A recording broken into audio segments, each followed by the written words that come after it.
Hi there. This is one of my Confessio videos entitled Why Do I Suck at Being Spiritual? um, I suppose you have to kind of look at what does it mean to be spiritual?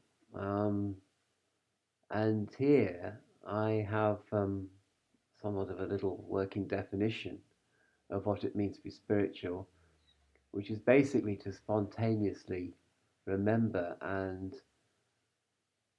remember the four holy words and also utter the four holy words out loud or to yourself or even to other people. I love you, God. And these are the four holy words. And you can't just say them every day at 11 o'clock without fail because that becomes oppressive and regulatory and mechanical and insincere. You have to say them spontaneously, but you also have to remember to say them frequently, and perhaps in despite of the F demons that I've described. The fury, the frustration, the fear, the forlornness, to which I might add fickleness and was one other F, and forgetting. That's right. So these F demons attack you and possess you and muck you about during your life. And in the midst of all this, as the Salvador Dali picture painting the Temptation of Saint Anthony, despite all this, you are still saying in your heart, "I love you, God," um, and this will connect you, will make you at one with love, light, liberty, and life.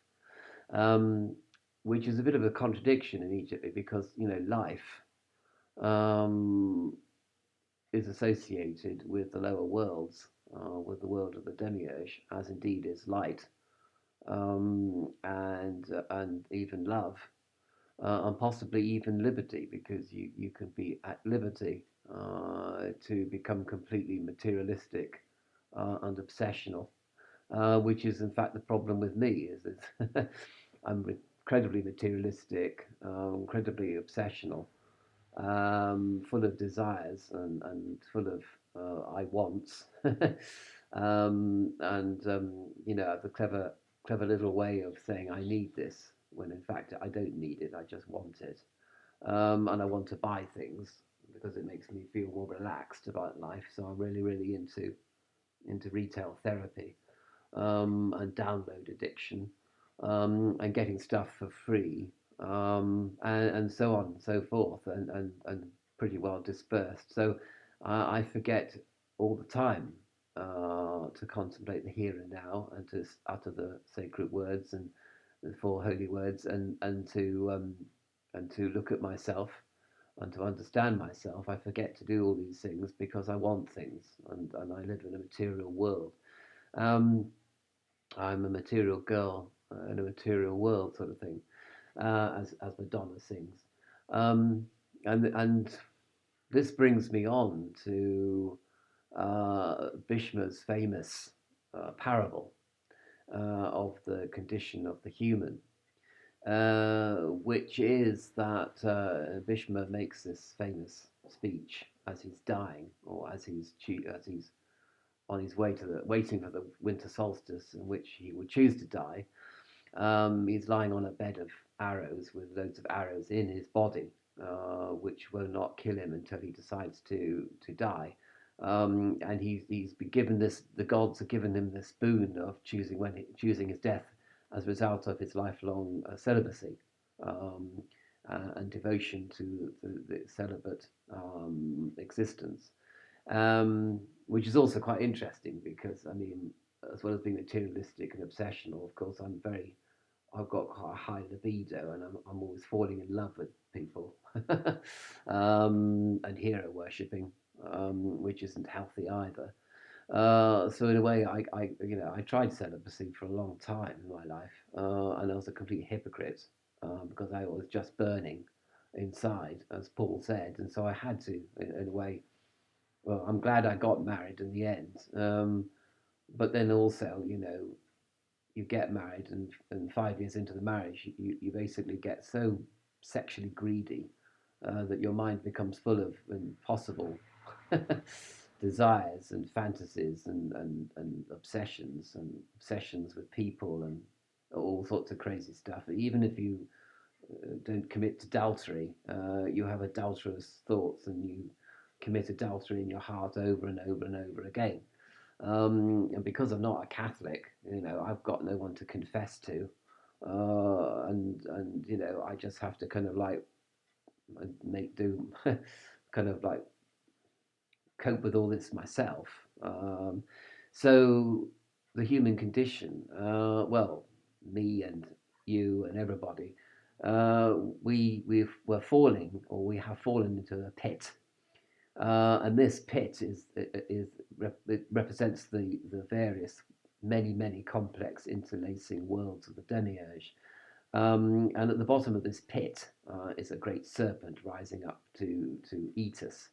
And I suppose the serpent represents our own desires and wants and needs and libido and base instincts. And so we're being consumed by our instincts on one hand, and then so serpent is coming along to eat us, and then a big elephant turns up, a mad elephant, and that mad elephant is swooping its trunk down to bash us on the head and make us fall into the pit even further to be consumed by the serpent. But of course, as we fell into the pit, we grasped onto a thin little branch of a dead tree, and we're holding on to this little branch. But unbeknownst to ourselves, there are mice or termites, and they're nibbling away. I think they're mice, and they're nibbling away at the branch. So eventually, that branch will break, and we will fall into the pit to be consumed by the serpent that's waiting there for us. And then, in the midst of all this, we are full of fear, fury, frustration, fickleness, forlornness. We're in a dreadful state. And in the midst of this, a bird turns up. And from the bird is dropped little droplets of honey. And we put our hands out, we put our free hand out and our palm open, and we catch this honey and we drink this honey. And we forget temporarily that we're in this dreadful situation, and that the mice are nibbling away at the only support that we have. And the bird and the honey dropping onto us represent all the distractions of life, all the temporary pleasures, even the thought that there are gods looking out for us, and even the romance of religion. And people become addicted to the pleasure of religion, the pleasure of asceticism, even, which is all a distraction. And and we are sort of filling ourselves with this honey, with this distraction, with these pleasures, with the addictions and obsessions and tics and people stim themselves by picking their noses and picking their ears and stuff, and I don't know, all the many millions of ways we have of distracting ourselves from our actual condition. We are blind to what we have. And the idea of the spiritual person, in fact, is that you stop distracting yourself. You give up drinking of the honey from this distracting bird that's hovering over you, and before the mice nibble through your little branch that you're holding on to, with your free hand, you grip onto the branch and you pull yourself out of the pit, maybe standing on the head of the ascending serpent as you do, and you stand on its head and you push against its head and you pull up on the little support, and before the mice have nibbled through the branch, and before the elephant has crushed you with its trunk, the mad elephant. You've gotten out of the pit. And by the way, the mad elephant, I think, I take the mad elephant to be an allegory of the elephant in the room. And basically, uh, we want we don't see basically. We have a blind spot, and we don't see our own nemesis. We don't see our own Achilles heel, and we have idealism, political idealism, for example, and we don't see the elephant in the room, which is, for example, Marxism. We might be Marxists and idealists and believe in Marxist and scientific socialism, but the elephant in the room is people's desire for power, and people's desire to be unsocialist, and it tramples over our idealism. So we see our great dream of having a socialist society come to nothing because of the nature of the human condition, which is to undermine socialist principles and to destroy Marxism and to make Marxism into a tyrannical monster, which we have seen as history has shown us. So there's the elephant in the room, which we don't choose to see, and that's kind of trying to crush us. But the spiritual person pulls himself or herself out of this pit that they find themselves in, and they have a spiritual awakening in which they see that really that life, that basically, um, as well as being spiritual in the sense of remembering the existence of God, they also begin to properly experience life, to explore life, to extend themselves, to be better than who they are now, to excel in various things, whatever they want to do in life, they excel in it, and by these by these five E's, that's why, or five X's, to experience, to explore, to extend, to exercise, and to excel, and also at the same time to exercise the demons of the past. So the psychological blocks that we have to stop us from being who we want to be and to stop us from being better than we are. We exercise the demons. We get rid of the parental voices and the voices that told us at school that we would amount to nothing, that we were stupid, and so forth. We know our own worth, and by this means, we begin to succeed in life, whatever succeed in life actually means, which is basically to do what we truly want to do, um, without regret or remorse, or without being distracted, and without being we're focused. Our will is focused on one thing, or on a couple of things that we do to excel at in order to make us better than who we are, if you like to. And that's very much the philosophy of sort of positive thinking, I suppose, and fulfilling our potential as human beings. But on the other hand, you know, even this doesn't really rescue us from the material world. And it rescue us from defining what it is to succeed.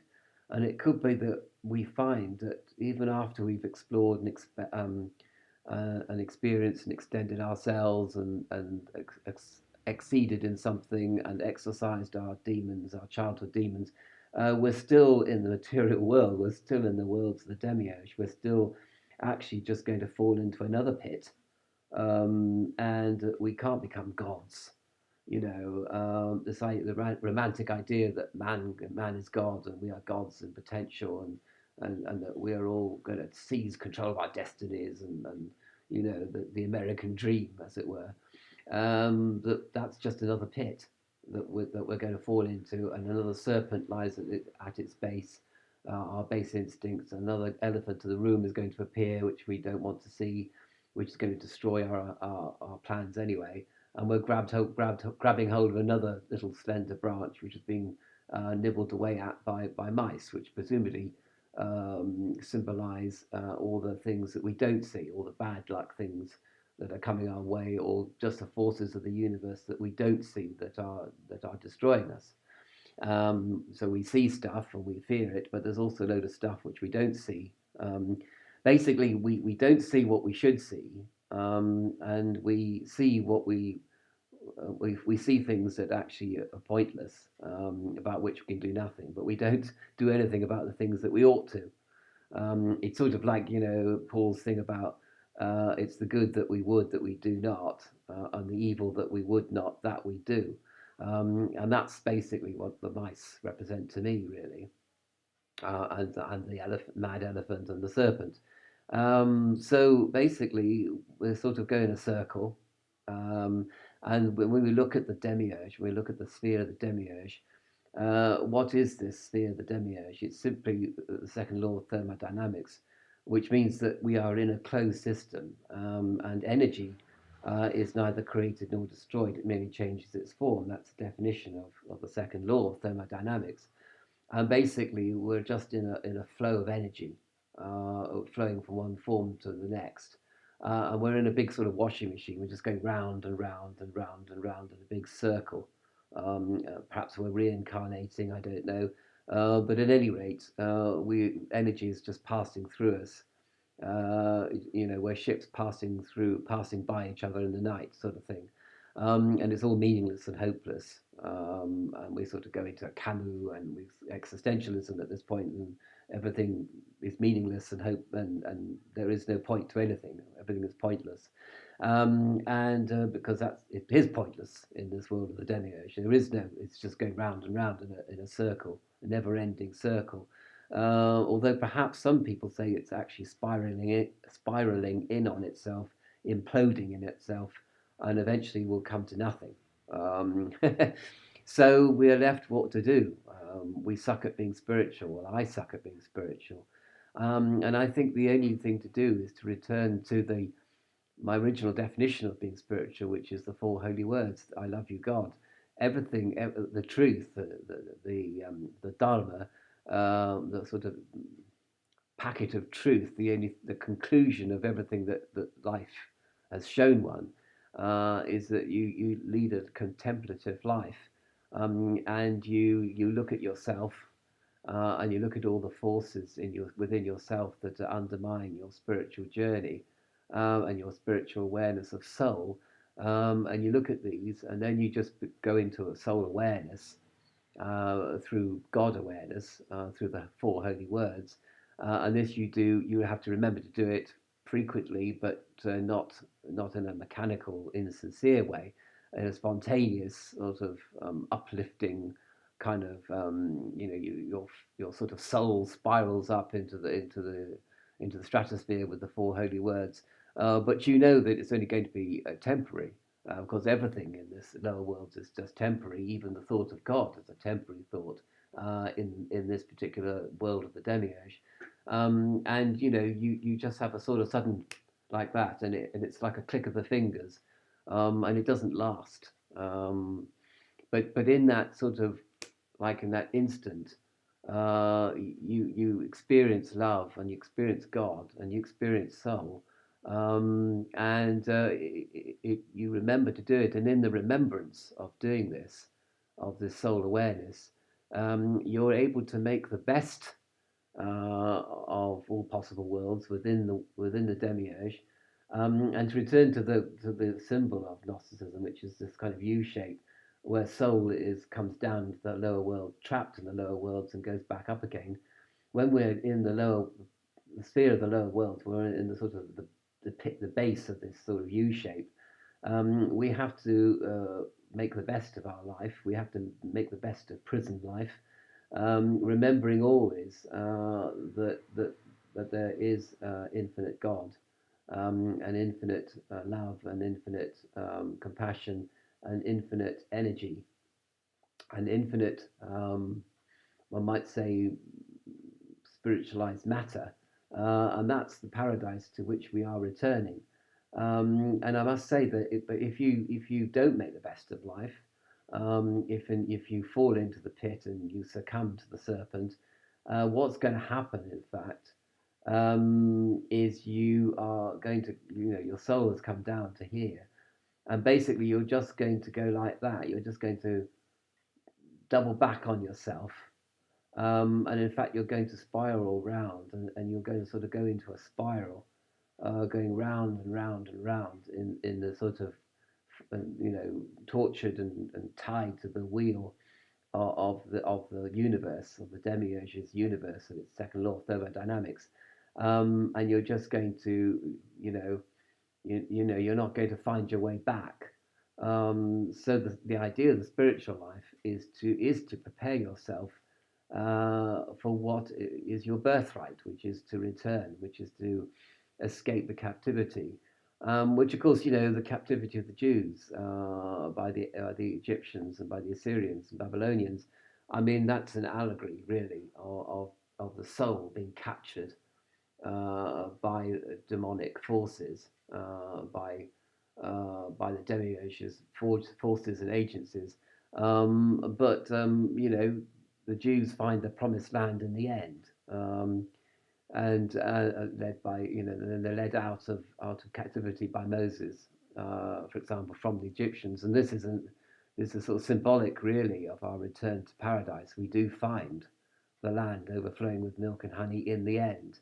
But we do have to make the best of it where we are, and we do have to remember the one true God, even in the midst of suffering. And of course, when one thinks of the story of the Jews kept on forgetting God, and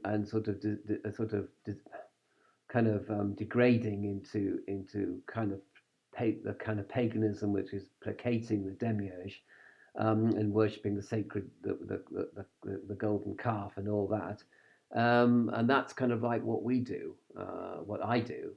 I keep on worshipping the golden calf and forgetting all about my journey home, um, and forgetting all about, and I don't make the best of it, and I go into fury and frustration and fear, and aggression and fickleness and forlornness. I get depressed, and I blame other people and I blame myself, and I go into a whole ocean of pain basically and suffering.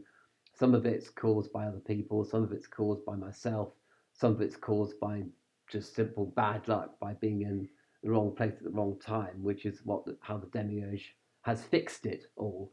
So that I do forget God in the midst of suffering and pain, and my fury and aggression and all this. So the simple life, I suppose, goes back to the four holy words, and it may be that your life does change, but you don't think of God in order to have a better life. A better life might sort of spontaneously, naturally arise from the Gnostic contemplation of God. And it could be that you do begin to excel at things, and you do begin to explore and extend and experience new things and get out of your life's rut, for example, and you do exorcise the demons of your childhood and of your past. That may happen, but that's not really, that's not going to get you back to paradise. What will get you back to paradise, what will get you back to the sphere of truth, are the four holy words, and to contemplate soul and God.